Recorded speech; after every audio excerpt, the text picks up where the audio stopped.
ஓம் சிவாய நமக. இப்போ நம்ம எங்கே வந்திருக்கோன்னு பார்த்தீங்கன்னாக்கா சேலம் மாவட்டம். சேலம்னா உங்களுக்கு ஞாபகத்துக்கு வருது பிரம்மாண்டமான முருகர். அந்த பிரம்மாண்டமான முருகர் தான் இப்போ நம்ம சேலத்துக்கு ஒரு பெரிய வரப்பிரசாதமாக இருக்குது. அந்த மாதிரி ஒரு பிரம்மாண்டமானது தான் திரும்ப சேலத்தில் இன்னொன்று நடந்திருக்கு. அது என்னென்னு பார்க்குறதுக்கு முன்னாடி நம்ம முதல்ல இந்த அபிஷேக லிங்கத்தை பார்த்துடலாம். இந்த அபிஷேக லிங்கம் முதல்ல நீங்கள் கோயிலுக்குள்ளே வந்தீங்கன்னா இந்த அபிஷேக லிங்கத்தை தான் பார்க்கலாம். இந்த அபிஷேக லிங்கத்துக்கு நம்ம கையாலேயே நம்ம அபிஷேகம் பண்ணலாம். அதுக்கான ஏற்பாடு அங்கே பண்ணி வச்சுருக்காங்க. நம்ம மனமுருகி நம்ம மனசார என்ன வேண்டணுமோ வேண்டிக்கிட்டு அந்த சிவபெருமானுக்கு நம்ம அபிஷேகம் பண்ணலாம். இந்த அபிஷேகம் பண்ணுறதுக்கு எல்லா கோயில்லையும் நமக்கு அனுமதி தரமாட்டாங்க. ஆனால் இந்த கோயிலில் நம்ம அபிஷேகம் பண்ணிக்கிறதுக்கான அனுமதியை நமக்கு கொடுத்துருக்காங்க. அதுவே நமக்கு ஒரு பெரிய பாக்கியமும் கொடுப்பனையும் கூட. இந்த அபிஷேகத்தை முடித்த உடனே நீங்கள் பார்க்குறது தான் பிரம்மாண்டமான நந்தி தேவர். இது எங்கே இருக்குதுன்னு பார்த்தோன்னா சேலம் மாவட்டம் வெள்ளாளகுண்டத்தில் இருக்குது.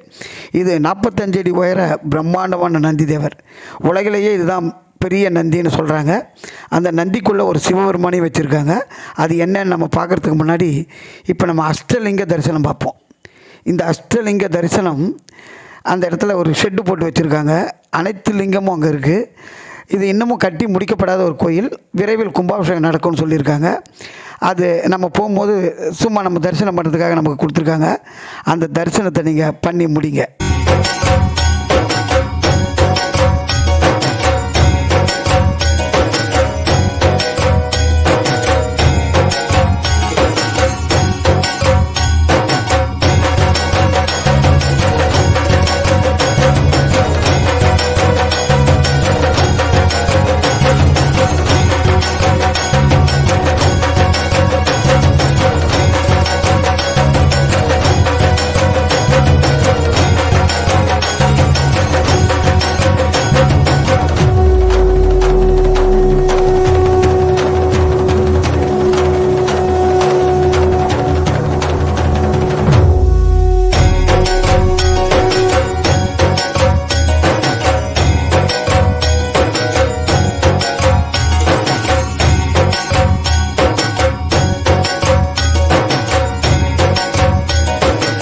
நம்ம அந்த அஷ்டலிங்க தரிசனத்தை முடிச்சுட்டு நம்ம அந்த நந்தி பகவான் வயிற்றுக்குள்ளே போய் சிவனை பார்க்குறதுக்கு முன்னாடி அந்த நந்திக்கு முன்னாடி பார்த்திங்கன்னா ஒரு பெரிய சிவபெருமான் வச்சுருக்காங்க. அந்த சிவன் பார்க்குறதுக்கு கண்கள்லாம் காட்சி தராரு. அந்த அற்புதமான லிங்கத்தை நீங்கள் பார்த்துட்டு வாங்க. அதுக்கப்புறம் நம்ம நந்தி பகவானை பார்ப்போம்.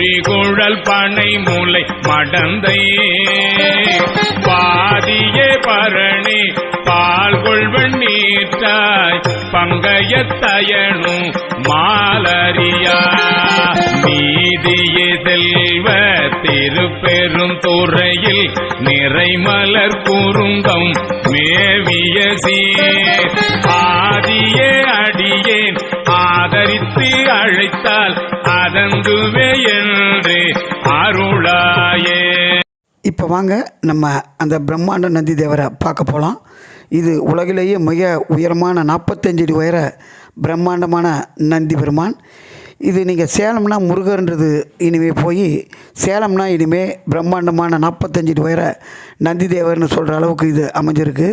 இது ரொம்பவும் தத்ரூபமாக ரொம்ப அழகாக நேர்த்தியாக பண்ணியிருக்காங்க.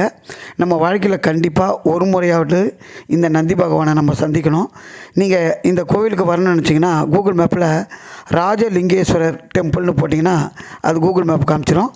இது வெள்ளாளகுண்டுன்ற ஒரு கிராமத்துக்குள்ளே மலையடி வாரத்துக்கு பக்கத்தில் தான் இருக்குது. வாங்க இப்போ நம்ம உள்ளே போய் சிவனை தரிசனம் பண்ணலாம். இது உள்ள மிக பிரம்மாண்டமான சிவன் வேலை நடந்துக்கிட்டு இருக்கு. நாங்கள் போகும்போது நீங்கள் பாருங்கள், சுமார் 15 அடி உயர பிரம்மாண்டமான சிவபெருமான் நமக்கு தத்ரூபமாக காட்சி தர அந்த அற்புதமான காட்சியை இப்போ நம்ம பார்க்கலாம். அதுக்குள்ளே வர பக்தர்கள் எதுவும் நினச்சிடக்கூடாதுன்றதுக்காக சும்மா ஒரு சிவனை வச்சுருக்காங்க. அது இன்னும் பிரதிஷ்டை பண்ணலை. சும்மா நம்ம வணங்கிட்டு போகலாம், அவ்வளோதான். அதுக்காக தான் வச்சுருக்காங்க. இதை பாருங்கள், 15 விட பிரம்மாண்டமான சிவபெருமான். இது 45 அடி உயர பிரம்மாண்டமான உலகிலேயே மிக பிரம்மாண்டமான நந்தி தேவன் சொல்கிறாங்க. கண்டிப்பாக நீங்கள் சேலம் வழியாக போனீங்கன்னா இதை கோயிலை கண்டிப்பாக ஒரு வாட்டி பாருங்கள்.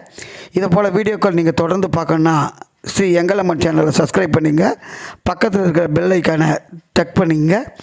கண்டிப்பாக சொல்கிறேன், தயவு செஞ்சு ஒரு லைக் பண்ணிவிட்டு போங்க. அப்போ தான் வீடியோ போடுற எனக்கும் வந்து ஒரு ஆசை இருக்கும், சரி லைக் பண்ணுறாங்களே அப்படின்னு. அதனால் தொடர்ந்து லைக் பண்ணுங்கள், தொடர்ந்து நம்ம சேனலை பாருங்கள். உங்களுக்கு எந்த மாதிரி கோவில் பார்க்கணுன்னு நினச்சாலும் அதை கமெண்டில் சொல்லுங்கள், அதையும் நான் எடுத்து கண்டிப்பாக போடுறேன். நன்றி.